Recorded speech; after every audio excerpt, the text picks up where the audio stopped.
Hi, everybody. Welcome to Charlie and the Chocolate Factory. I'm going to start reading chapter 14, Mr. Willy Wonka. Mr. Wonka was standing all alone just inside the open gates of the factory. And what an extraordinary little man he was. He had a black top hat on his head. He wore a tailcoat made of a beautiful plum-colored velvet. His trousers were bottle green. His gloves were pearly gray, and in one hand he carried a fine gold-topped walking cane. Covering his chin, there was a small, neat, pointed black beard, a goatee.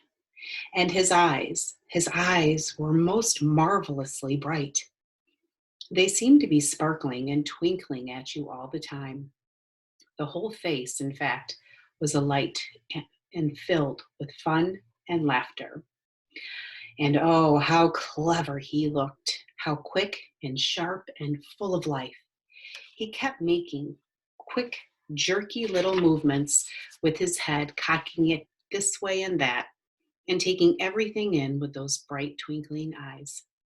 He was like a squirrel in the quickness of his movements, like a quick, clever old squirrel from the park. Suddenly, he did a funny little skipping dance in the snow. And he spread his arms wide, and he smiled at the 5 children who were clustered near the gates, and he called out, "Welcome, my little friends.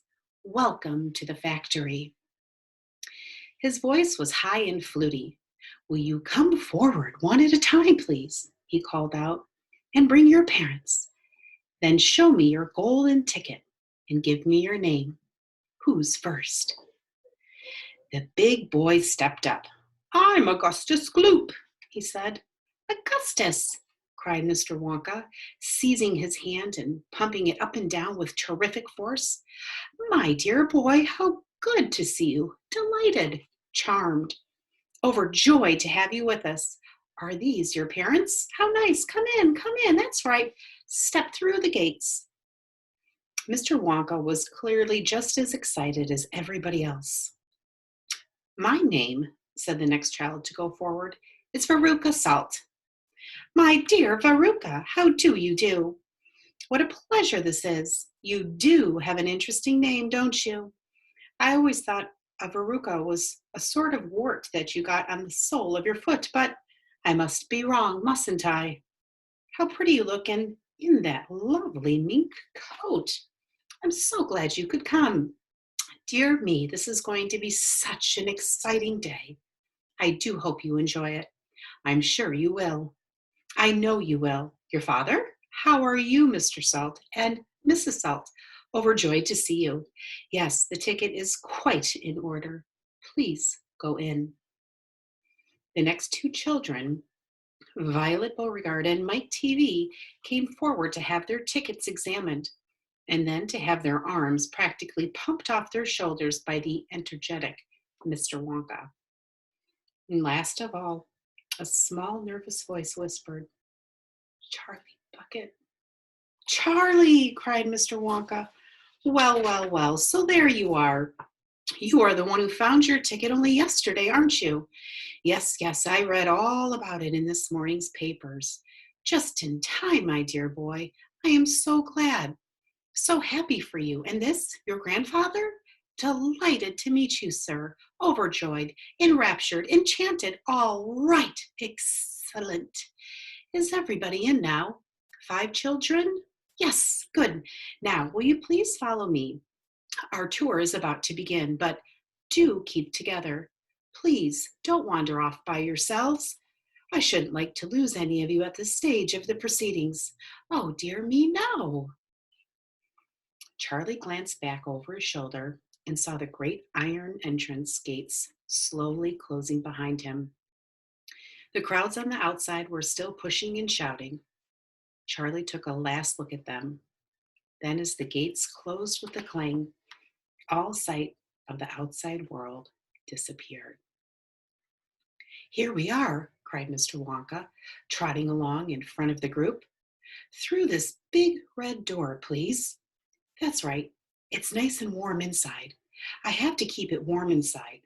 for the factory because my workers are used to an extremely hot climate. They can't stand the cold. They'd perish if they went outdoors in this weather. They'd freeze to death.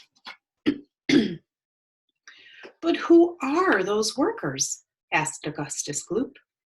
All in good time, my dear boy, said Mr. Wonka, smiling at Augustus. Be patient.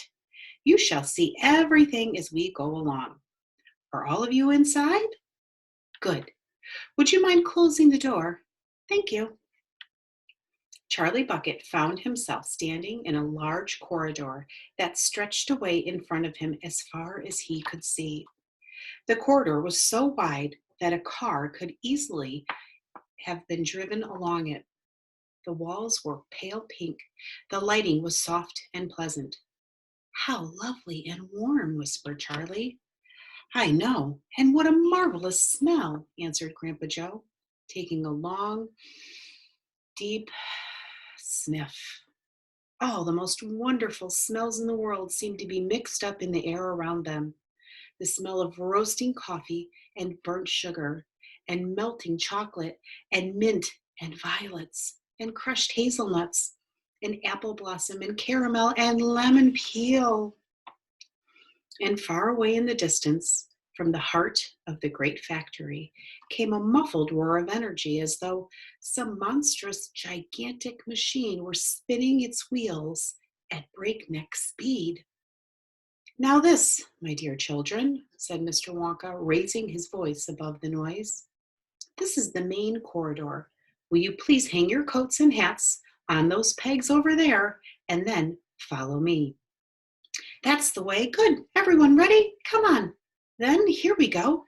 He trotted off rapidly down the corridor with the tails of his plum-colored velvet coat flapping behind him, and the visitors all hurried after him.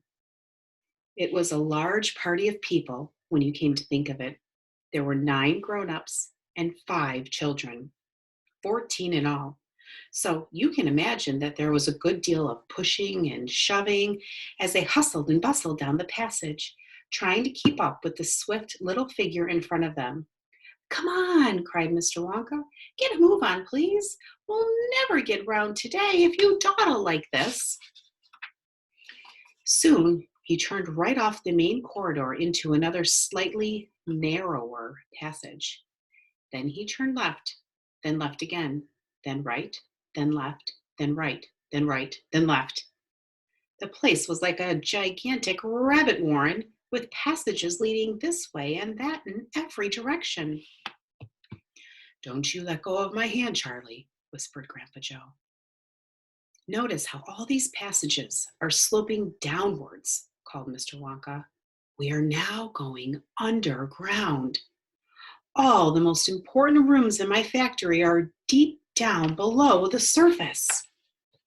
Why is that? Somebody asked. There wouldn't be nearly enough space for them up on top, answered Mr. Wonka. These rooms we are going to see are enormous. They're larger than football fields. No building in the world would be big enough to house them. But down here, underneath the ground, I've gotten all the space I want. There's no limit so long as I hollow it out. Mr. Wonka turned right. He turned left. He turned right again. The passages were sloping steeper and steeper downhill now. Then suddenly, Mr. Wonka stopped. In front of him, there was a shiny metal door. The party crowded round. On the door, in large letters, it said, "The Chocolate Room." That is the end of the chapter, friends, but I do want to show you one of the sketch illustrations of Mr. Willy Wonka receiving a golden ticket. So that is the end of our chapter. Our next chapter is chapter 15, The Chocolate Room. I'll see you tomorrow. Good night.